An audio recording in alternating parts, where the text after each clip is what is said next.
What's going on, everybody? This is Marcus. Before I get started, I want to thank you guys so much for your support.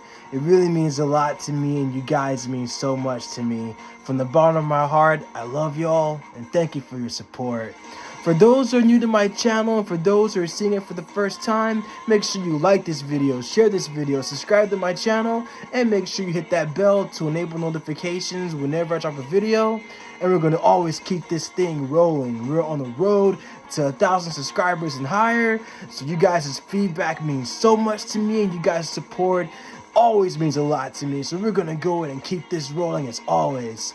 So let's talk about She-Hulk Attorney-at-Law Episode 2. Definitely one of my favorite episodes. I'm enjoying this series so far, especially as a lifelong She-Hulk fan. And then on top of that, it's a lot of fun, and there's a lot of Easter eggs as well. And not to mention, Wolverine was mentioned in the news article, and we got Teimut the Celestial that was mentioned as well. Hulk going into space? I believe that's definitely setting up a future solo Hulk movie, which I believe is going to derive from World War Hulk. That's definitely setting up, and fans and everybody's been talking about this for a long time. I, for one, want to see that as well.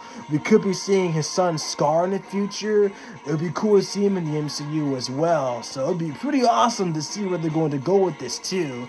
So then Abomination, of course, shows up in this episode. Last time we saw Emil Blonsky, he fought the Hulk, and then he was taken into captivity. That was back in 2008's Incredible Hulk, so it was pretty cool seeing Tim Roth reprise his role as Emil Blonsky Abomination again. I'm curious to see what his motives are, considering that he asked Jennifer Walters to represent him, especially with his current case. So I'm curious to see where they're going to go with that for sure. So whether it's going to be like something that's going to be devious or what his plans are. So I've been curious since watching episode 2 what they're going to go with this stuff. But I'm definitely excited for the future of the MCU, especially where they're going with their characters.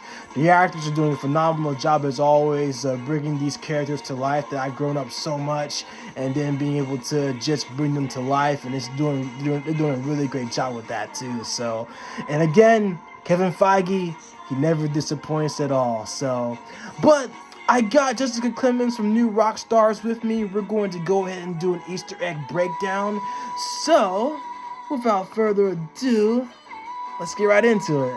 Welcome back to New Rockstars. I'm Jessica Clemens, aka the NR She-Hulk, here to break down episode 2 for you. The episode gets into Jen really planting her feet as She-Hulk, GLK&H, and how shady their structure is. But what I really love is kind of shady. Blonsky and his point of view to the Duel of Harlem and the beef between himself and Hulk. He's a great villain, but I love this point of view, and I love him just so much. The last scene of this episode gave us our Lord and Savior, that is Wong. So let's get into this with some details that you might have missed. Titania is what's referred to as a super influencer, which is hilarious because the term super influencer actually exists. Super influencer. Which Titania absolutely is. She now has a Twitter account with her defacing She-Hulk posters as her header. Her bio says influencer, icon, global lifestyle brand. Where Kamala had her YouTube channel, maybe Titania is a blogger, content I was gonna creator, say someone to influencer. Kamala Honestly, Khan. she might just have clothing hauls Her and YouTube makeup channel. tutorials. I mean, look at her. Those headshots, baby's a model or actress. We get different news outlets covering the mayhem that ensued that day at the courtroom. KPVK and KZYO both appeared in Ant-Man and Wasp, covering Ant-Man aka Giant News Man organizations. and the FBI room of TVs. We have News Los Angeles Now that could be affiliated with KRXJ, Channel 6 News in Los Angeles. We last saw in Iron Man 3, they share the similar colors. The headline below reads this,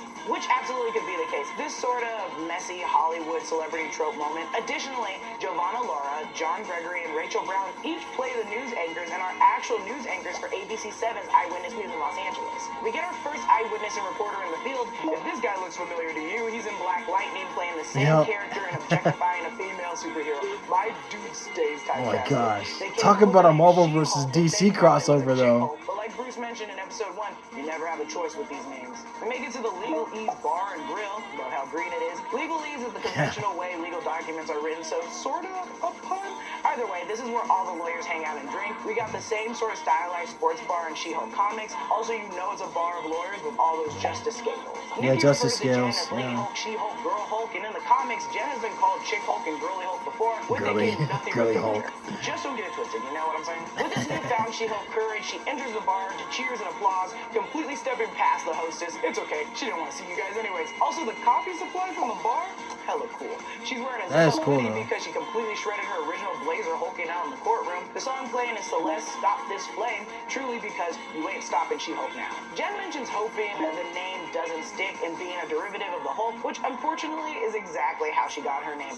They created She-Hulk from the success of Incredible Hulk, the TV series, and with the Bionic Woman being so popular, it seemed like a good idea. Marvel was afraid they'd introduce a female version of Hulk, so they decided to publish their own version, so if any movie made something similar, Marvel would own the rights. Kind of like Spider-Woman, it's just easier to trademark before, you know the phrase, to ask for permission before, sorry laters. Is that what they say? Later on, Jen says this to Nikki. I'm not.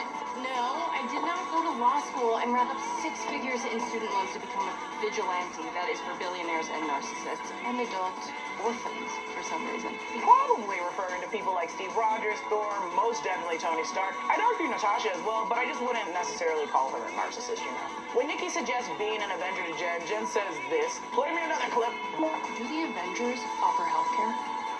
Maternity leave? That's what we talked about in the comics too. They have healthcare.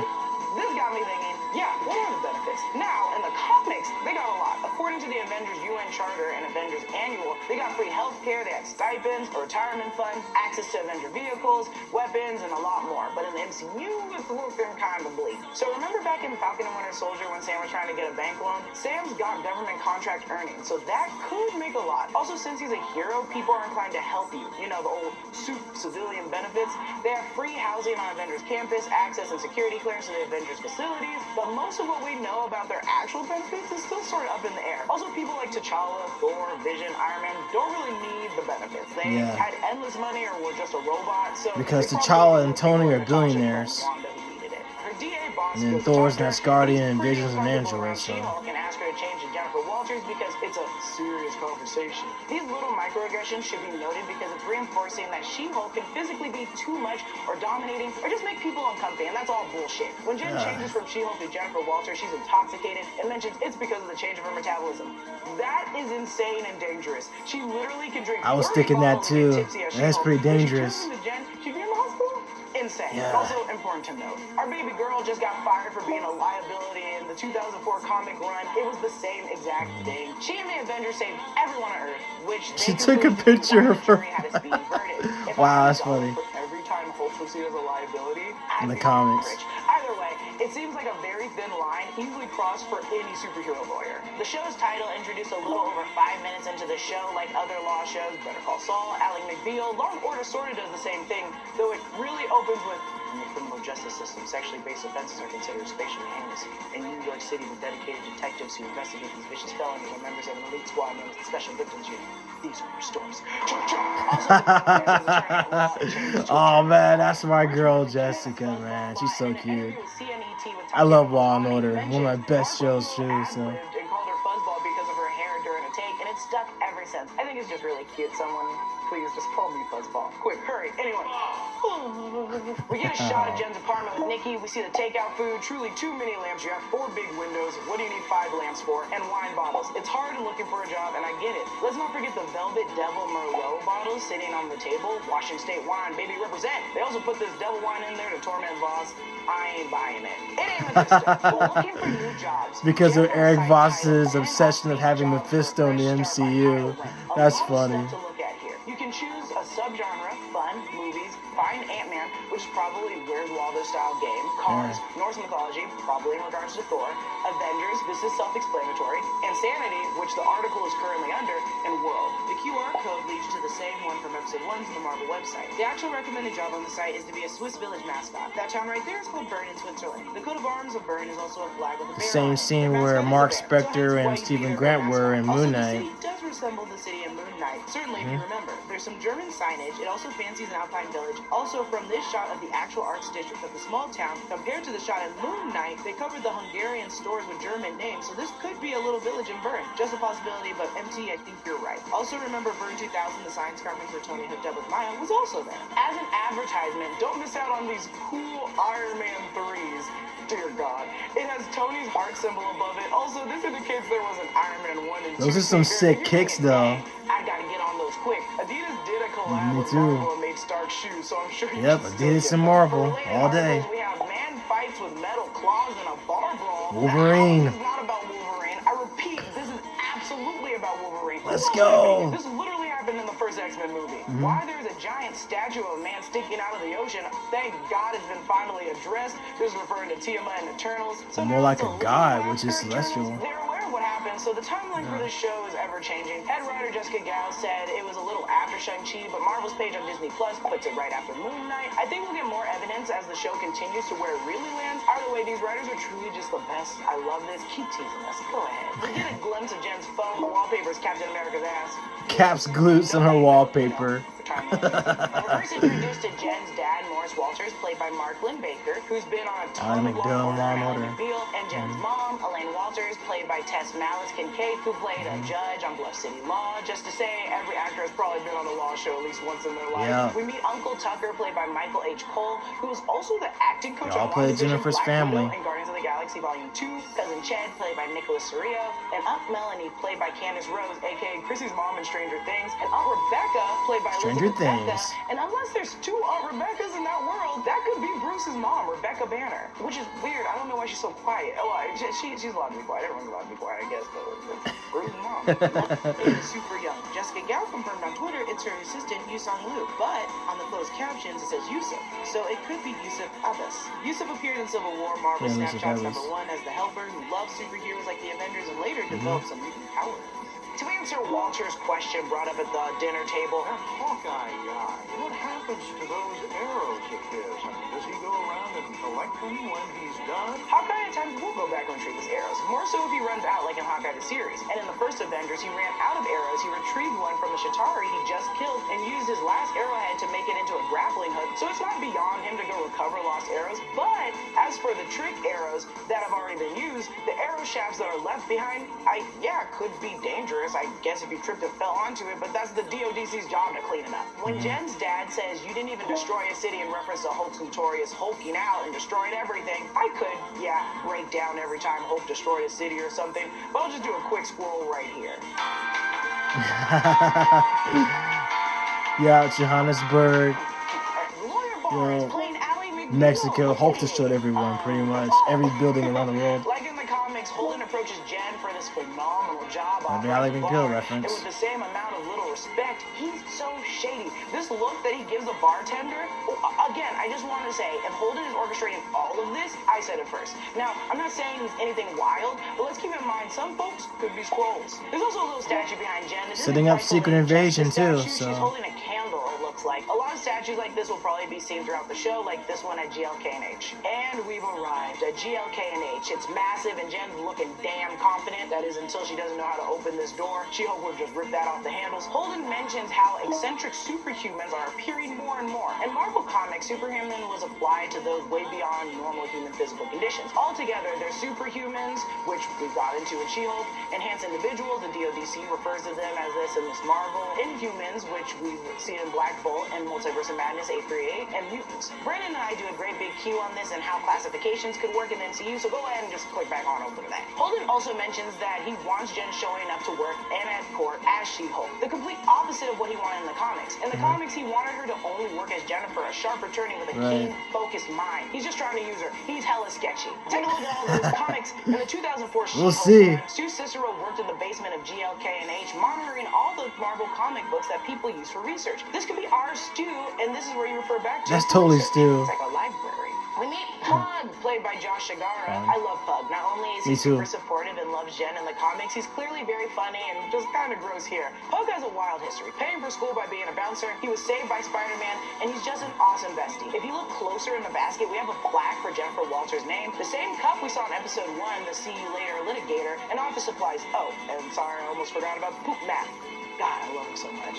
We find out Jen's first case is the parole of Emil Blonsky, aka Abomination. Quickly, let's go down memory lane with Abomination. Emil Blonsky was a former special ops. 2008 Incredible Hulk, like I said. Super Soldier Serum. He tries to take on Hulk, loses. Then he took on Hulk's blood and transformed into an abomination. He then tried to kill Hulk in the Duel of Harlem and lost. He's been mentioned since almost being on the Avengers, and we've seen Wong releasing him out of prison just to kick his ass. He also specifically wants to retain Jen as his attorney. That's important to note and also very suspicious. We finally get to the DODC Supermax prison, the Cube. It's kind of like the Raft, which we saw in Civil War, but this I suspect is in The Raft is also in Marvel Spider-Man and Miles Morales Spider-Man as well, this is also where the clandestines are sent to in Miss Marvel episode 4. At the entrance, it says Department of Damage Control Supermax Prison. We see their DODC sigil. This is all legit. The entry guard, Foley, is played by Matt Skoller, but on his hat, the symbol doesn't match the DODC sigil. His hat reads at the bottom, FBPCA. FBP stands for Federal Bureau of Prisons, so this one's the California division. The top says Superhuman Federal Penitentiary,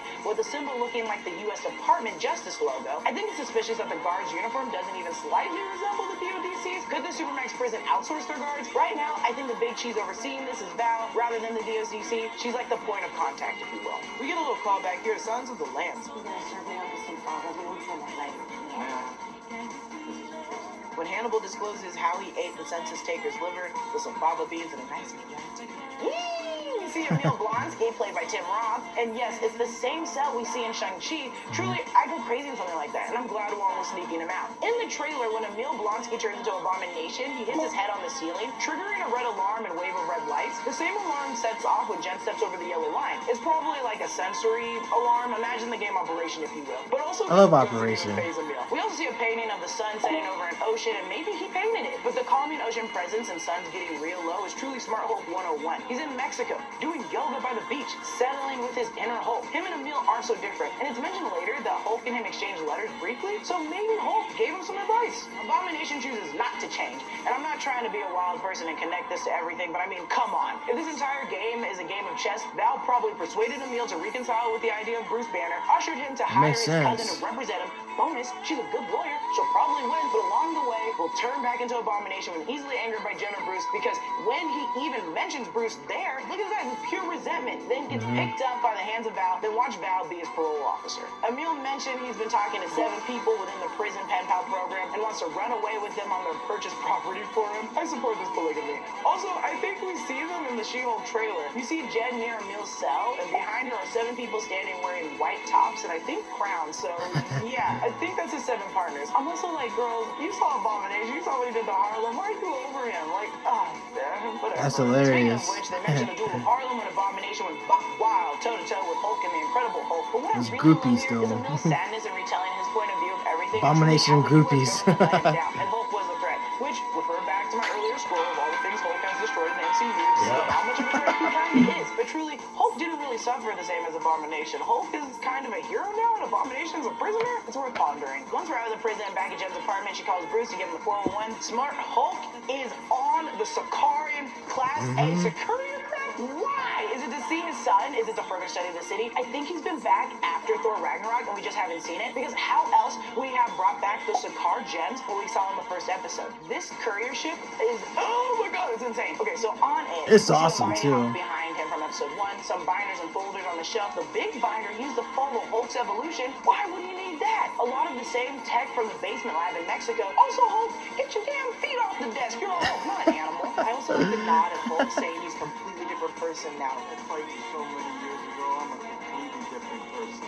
Yeah, you ain't Edward Norton fighting the meal, my dude. When we see the news, it's KDAJ Los Angeles News 10, who are the same people outside Jen's apartment in the trailer. Footage has been released of Abomination fighting Wong and Shang-Chi at the Golden Daggers Club. Maybe that night in particular was popular to record the fights, or because of the aftermath, someone released said footage. But this might have also been Wong and Abomination's first time fighting in the ring, or in public, if this just now got out. This time we close She-Hulk with her theme song, but we've got a few courtroom illustrations. We get Nikki and her drinking, we get the GLK and H Superhuman Law Division with her, Nikki, Pug, Holden, and who we know as Mallory Book, played by Renee Ellis Goldsberry, who is in Hamilton. Mallory and She-Hulk in the comics started to hate each other. Mallory just kind of sucked. She was mean and super disrespectful to She-Hulk all the time, and she was the best attorney until She-Hulk showed up. She-Hulk holding a fridge for Jealousy. her mom while she vacuums, and her dad pointing at a broken light, insinuating to fix it. The poop here diagram given to her by hug with Nikki and She-Hulk. The mid-credit scene is Jen doing every bit of heavy lifting work for her dad, since Chet is absolutely incapable of helping. And that's everything that I spotted in the second episode of She-Hulk. Follow me on Instagram and Twitter at Lulu_Clemens. Follow New Rockstars.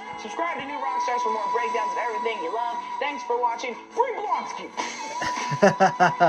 Free Blonsky. One thing I do want to point out with Hulk going into space, that's going to be pretty interesting too, to see Skaar. So seeing Skaar, that's definitely going to be pretty awesome as well. So War Hulk movie or TV series, I'm definitely good with that, because it'll definitely set everything up for sure. So, but yeah, we could be seeing Skaar at the same time, because Hulk basically had an affair with a lady from outer space, and then product was actually Skaar. So I think we'll definitely see that relationship pretty much unfold and explored even further in the future Hulk movie as well. So it'll definitely be really cool to see, be pretty awesome. So it's definitely pretty cool to see that as well, because War Hulk explores a lot of it, especially with all the recent Hulk stories that have came out for so many years. So if you think about it like this, especially with the transformations that the Bruce Banner actually went through over the years, especially with the destruction that Jessica mentions, with him destroying every city block around the world in the MCU, in the comics it was kind of like that too, because he was a Savage Hulk. But when Bruce was able to merge Savage Hulk to his mind and was able to, become a Smart Hulk, he was hailed as a hero. They gave him the key to the city and everything like that. But what had happened was, basically, Savage Hulk was taking over once again. And then, thanks to Doctor Strange's Nimbus's nightmare, he was able to pluck out Banner's mind. And therefore, Savage Hulk took over fully. And Banner's psyche actually disappeared within the Hulk. So it was a very scary ordeal. Basically all this stuff took place like right after the first Secret Wars. And so of course when Hulk came back from Battleworld after his injury, he started to revert back into his savage form. So whether they're going to explore this here or not, I'm not quite for sure. I believe they're going to pretty much get into the lineup of what happened when the comics came out, like, a couple of years ago. They're going to stick to the current stories. I think it's going to be a mix of everything as well. So, but yeah, I'm curious to see what the future is going to be like, especially with the Hulk too, because many people actually do want to see that as well. So it's going to be awesome for sure. And then Abomination, he could be the next muscle for the Thunderbolts as well. And then considering the Thunderbolts are going to be part of Phase 5 as well, it's definitely going to be pretty awesome as well to pretty much see the huge muscle for the Thunderbolts, because it's either going to be the Abomination or Red Hulk. And I know, give respect to William Hurt, who unfortunately passed away, because he played General Ross previously. But like I said in my previous videos, if they actually get Sam Elliott to reprise his role as General Ross, that'll be pretty cool too, but it just depends upon what his schedule is like, if he's willing to return. So, but the opportunity is there. But like I said, I think Abomination, they're setting up to where Abomination could be the muscle that's going to be a part of the MCU's version of the Thunderbolts. So we're definitely going to be seeing how that's going to turn out. So, and there's been many lineups of different different anti-heroes or villains who have joined the Thunderbolts. So, but other than that, episode 2 of She-Hulk was definitely incredible. I definitely loved it. Incredible, pun intended, of the Hulk's nickname. But it was a lot of fun. I definitely enjoyed it. I'm looking forward to episode 3. The next episodes is definitely going to be incredible, and you guys be on the lookout for my reviews and my Easter egg breakdowns as well. So we're going to keep this thing going. Like, share, subscribe to my channel. Let me know what you guys think about episode 4 down in the comments below if you guys have already seen it. Well, episode 2, I should say. I'm getting ahead of myself. But seriously, let me know what you guys think of episode 2 in the comments down below. We'll get to episode 4 in 2 weeks. But yeah, let me know what you guys think of episode 2 on the bottom of the comments. Let me know what you guys think. You guys have any feedback for me and everything else, just let me know. Thank you for telling me I'm positive. We gotta always be positive. I get so much feedback from that too. So the energy you guys see, that's me in real life. I'm always hyped and everything, so people always tell me that too. So I'll never change, and that's never gonna go anywhere. But I love you guys so much. Thank you so much for your support. It means a lot to me. You guys are part of my world. It means so much to me, and you guys keep staying positive and be love and show love to your neighbors. I love you all so much. Excelsior, as Stanley will say, and I'll catch you on the next one.